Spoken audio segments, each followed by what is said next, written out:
오늘 말씀은 요나서 3장 1절부터 10절입니다. 요나서 3장 1절부터 10절입니다. 여호와의 말씀이 두 번째로 요나에게 임하니라. 이르시되 일어나 저 큰 성읍 니느웨로 가서 내가 네게 명한 말을 그들에게 선포하라. 요나가 여호와의 말씀대로 일어나서 니느웨로 가니라. 니느웨는 사흘 동안 걸을 만큼 하나님 앞에 큰 성읍이더라. 요나가 그 성읍에 들어가서 하루 동안 다니며 외쳐 이르되 40일이 지나면 니느웨가 무너지리라. 40일이 지나면 니느웨가 무너지리라. 40일이 지나면 니느웨가 무너지리라. 니느웨 사람들이 하나님을 믿고 금식을 선포하고 높고 낮은 자를 막론하고 굵은 베옷을 입은지라. 그 일이 니느웨 왕에게 들리매 왕이 보좌에서 일어나 왕복을 벗고 굵은 베옷을 입고 제 위에 앉으니라.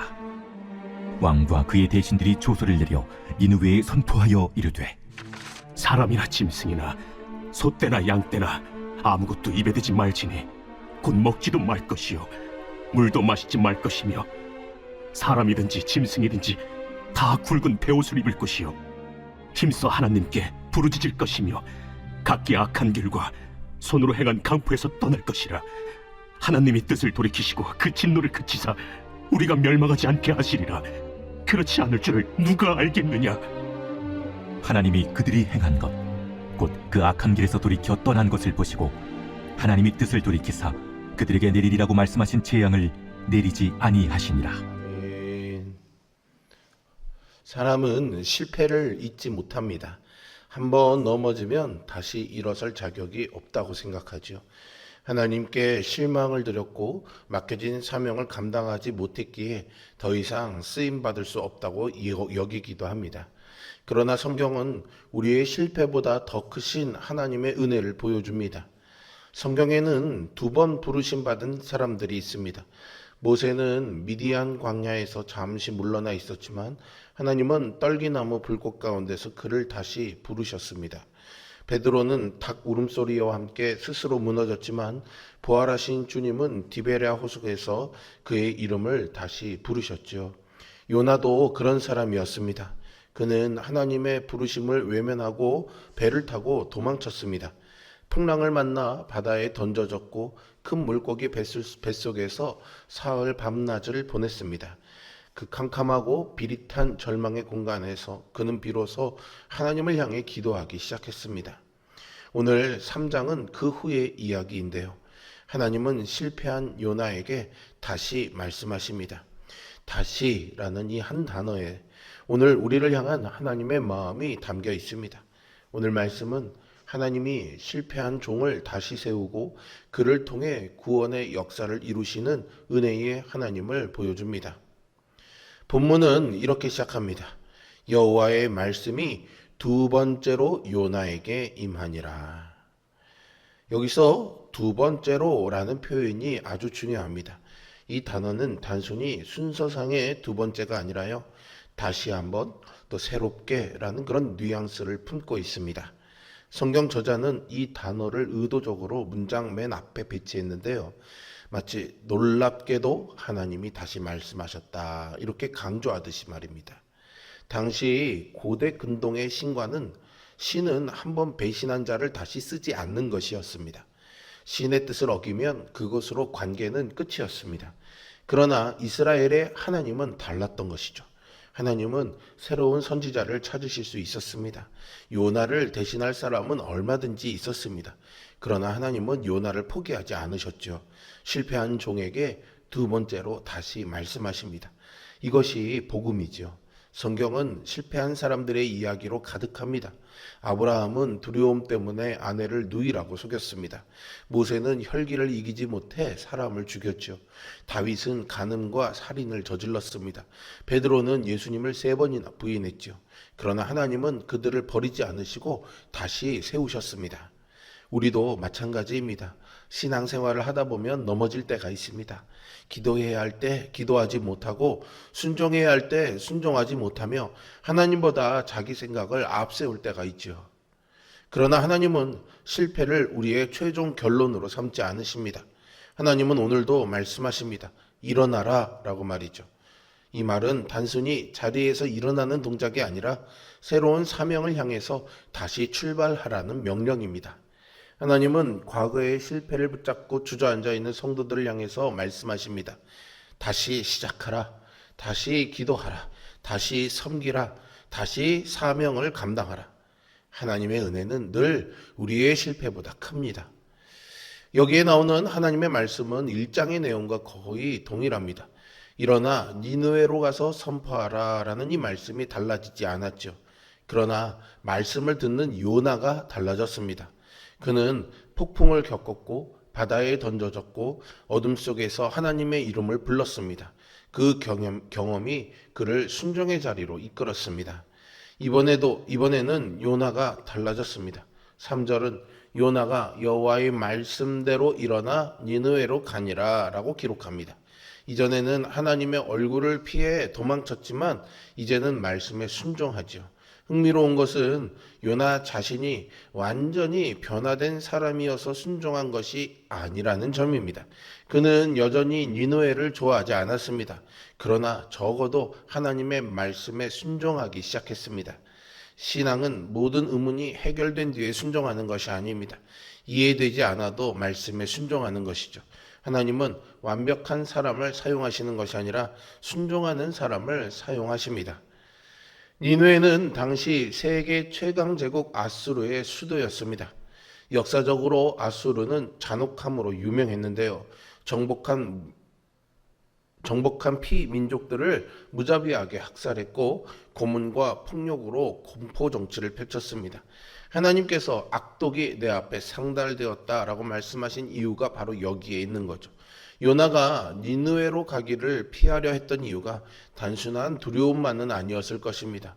그는 하나님의 은혜가 자기 민족을 해친 원수들에게 미치는 것을 원하지 않았습니다. 그런데 요나는 니느웨에 들어가 하루 동안 다니며 단 한 문장을 외칩니다.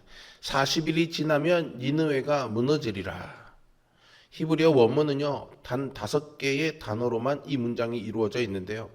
여기에는 회개를 촉구하는 말도 없고 살 길을 제시하는 안내도 없습니다. 다만 심판의 선언뿐이죠. 딱 해야 될 말만 하고 마른 것입니다. 다시 회개하라. 하나님이 너희를 용서하실 것이다. 이런 내용은 전혀 없었던 겁니다. 특별히 무너지리라 라고 한 말은 단순한 파괴만을 의미하는 것은 아닙니다. 이 단어는 뒤집다, 전복시키다 라는 의미인데요. 소돔이 심판받을 것을 묘사하는 단어로도 사용된 바가 있습니다. 흥미롭게도 이 단어는 동시에 변화되다, 돌이키다 라는 의미도 있습니다. 심판의 의미와 회복의 의미를 동시에 품고 있는 것이죠. 즉, 이 선포 안에는 이미 회개로의 가능성이 열려 있었는지도 모릅니다. 그럼에도 요나의 메시지는 최소한이었습니다. 은혜를 담지 않는 선포였죠. 그런데도 니느웨는 이 짧은 말에 반응하기 시작합니다. 하나님이 니느웨를 뒤집으셨거든요. 심판으로 뒤집으신 것이 아니라 회개로 뒤집으셨습니다. 사람들이 변했고 왕이 변했고 도시 전체가 변했습니다. 그렇다면 무엇이 그들을 변화시킨 걸까요? 요나의 설교 기술일까요? 아니겠죠. 감동적인 예화일까요? 아닙니다. 웅변일까요? 아닙니다. 오직 하나님의 말씀입니다.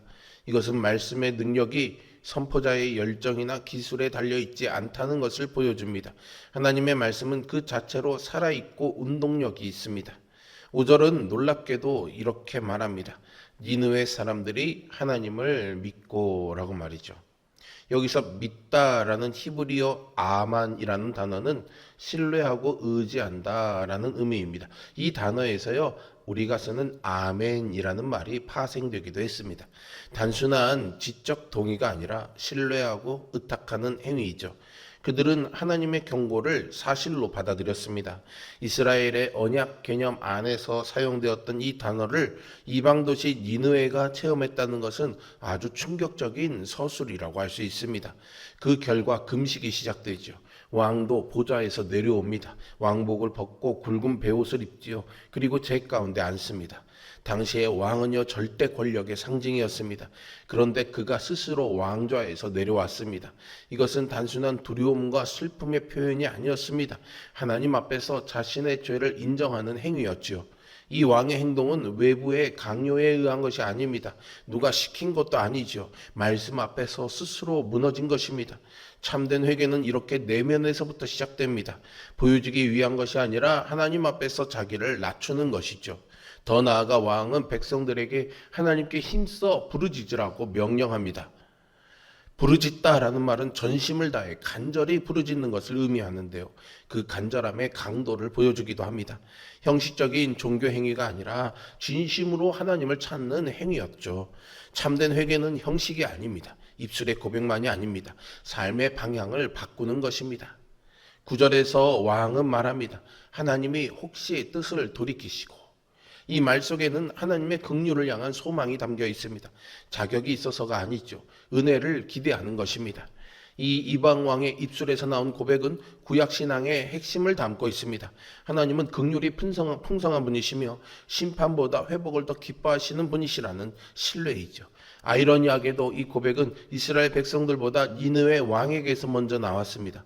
오늘날도 마찬가지입니다. 많은 사람들이 회개를 감정적인 후회 정도로 생각합니다.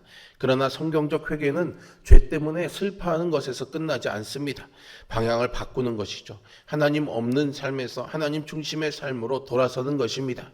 회개는 눈물이 아니라 방향의 전환입니다. 왕이 보좌에서 내려온 것처럼 우리도 내려놓아야 할 보좌가 있을 수 있습니다.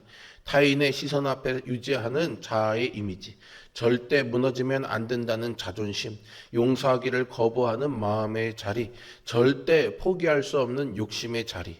회개는 그 자리에서 일어나 내려오는 것입니다. 그러나 그것은 자기 파괴가 아니라는 점입니다. 진정한 회개는 더 깊은 자유를 향한 움직임입니다. 왕은 보좌에서 내려왔지만 그것이 그를 더 진실하게 왕답게 만들었습니다. 하나님 앞에서 낮아질 때 우리는 비로소 진짜 우리 자신이 되는 것이죠. 본문의 절정은 10절입니다. 하나님이 그들이 행한 것, 곧 그 악한 길에서 돌이켜 떠난 것을 보시고 라고 말씀하시죠. 주목할 것은 하나님이 그들의 눈물을 보셨다고 하지 않았다는 점입니다. 금식을 보셨다고 하지도 않습니다. 그들이 행한 것을 보셨습니다. 그들의 삶이 달라진 것을 보신 거죠. 그들의 방향이 바뀐 것을 보셨습니다. 그래서 하나님이 재앙을 내리지 않으십니다. 놀라운 것은 이 구절에서 돌이키다라는 동사가 2번 나온다는 점인데요. 니느웨가 악한 길에서 돌이켰고 하나님도 재앙에서 뜻을 돌이키셨습니다. 히브리어로는 같은 동사 휴브를 쓰고 있는 건데요. 사람이 하나님을 향해 돌이킬 때 하나님도 심판에서 긍휼로 돌이키신다는 것이죠. 여기서 어떤 사람들은 하나님의 뜻을 바꾸셨다고 생각합니다. 하나님이 변덕스럽다고 하는 거죠. 그러나 성경은 하나님이 변덕스럽게 마음을 바꾸는 분이라고 말하지 않습니다. 오히려 하나님의 본래 성품이 드러난 것이죠. 하나님은 본래 자비로우신 분이십니다. 하나님은 죄를 미워하시지만 죄인이 멸망하는 것을 기뻐하지 않으십니다. 우리가 어린 자녀들을 훈계하면서 양육할 때 너 이대로 하지 않으면 엄마가 회초리 때린다 라고 말할 때 정말로 회초리를 때리려고 말하는 것이 아니지 않습니까? 자녀가 행동을 바꾸고 돌이켜서 그것을 맞지 않기를 바라는 마음을 우리가 생각하면 이해하기가 쉽습니다. 선지자 에스겔은 이렇게 말하죠. 나는 악인이 죽는 것을 기뻐하지 아니하고 돌이켜 사는 것을 기뻐하노라. 니느웨의 구원은 훗날 예수 그리스도의 복음을 미리 보여주는 사건입니다. 유대인들이 멸시하던 이방 도시 니느웨가 회개를 통해 구원을 받았습니다. 예수님이 오셔서 하나님이 세상을 이처럼 사랑하사라고 말씀하셨을 때 그것은 갑자기 시작된 이야기가 아니었죠. 요나서 3장에서 이미 그 마음이 선명하게 보입니다. 우리도 하나님의 백성이 아니었지만 예수 그리스도의 십자가의 은혜로 구원받았습니다. 그러므로 우리는 누구든 함부로 판단할 수 없습니다. 내가 받은 그 은혜가 크기 때문이죠. 나를 살리신 하나님은 다른 사람도 살리기를 원하십니다. 나를 용서하신 하나님은 다른 사람도 용서하기 원하십니다. 하나님의 관심은 언제나 잃어버린 영혼을 향해 있습니다. 요나서 3장은 세 부류를 보여주고 있습니다. 실패한 선지자 요나, 죄악 가운데 있던 니느웨 백성, 그리고 그 둘을 향해 은혜를 베푸시는 하나님이지요. 하나님은 실패한 요나를 다시 부르셨고 회개하는 니느웨를 용서하셨습니다. 이것이 복음입니다. 혹시 과거의 실패 때문에 어려워하십니까? 하나님은 오늘도 일어나라고 말씀하십니다. 혹시 돌이켜야 할 죄의 길이 있습니까? 하나님은 회개하는 자를 기꺼이 품으십니다. 또한 우리 주변에는 아직 복음을 듣지도 못한 니느웨가 수없이 많습니다. 예수 그리스도의 십자가의 사랑으로 구원받은 우리는 이제 복음을 전해야 하는 사명자입니다. 다시 부르시는 그 하나님의 음성에 순종하고 회개하는 자를 품으시는 그 하나님의 마음을 배우며 세상 가운데서 생명의 복음을 전하는 주님의 증인으로 살아가는 우리 모두가 될 수 있기를 주님의 이름으로 축복합니다. 기도하겠습니다. 거룩하시고 살아계신 아버지 하나님, 니느웨를 향해서도 요나를 향해서도 마음을 돌이키시고 그들을 긍휼로 감싸 안으시며 하나님의 자녀가 되는 은혜의 길을 열어주시니 오늘 우리가 여러모로 어렵고 연약한 가운데서도 하나님의 은혜를 바라보며 나아가기를 소망합니다. 적은 순종에도 하나님의 큰 역사를 일으키신 것처럼 우리도 하나님의 말씀에 순종할 때 일어나는 하나님의 역사를 경험하게 하여 주시옵소서. 니느웨 백성들이 하나님 말씀 앞에 엎드렸던 것처럼 우리도 오늘 하나님 말씀 앞에 엎드려 살아가는 삶이 되게 하여 주시옵소서. 자격 없는 우리들, 늘 무너지고 실수투성인 우리들을 다시 한번 불러 일으키시고 다시 한번 돌이키셔서 믿음의 길, 은혜의 길을 열어주시니 오늘도 이 길을 향해 소망을 향해 나아가는 우리들 되게 하여 주시고 우리 주변에 아직도 복음을 듣지 못한 수많은 니느웨 성의 사람들에게 내 삶으로 복음을 증거하며 살아가게 하여 주옵소서. 예수 그리스도의 이름으로 기도합니다. 아멘.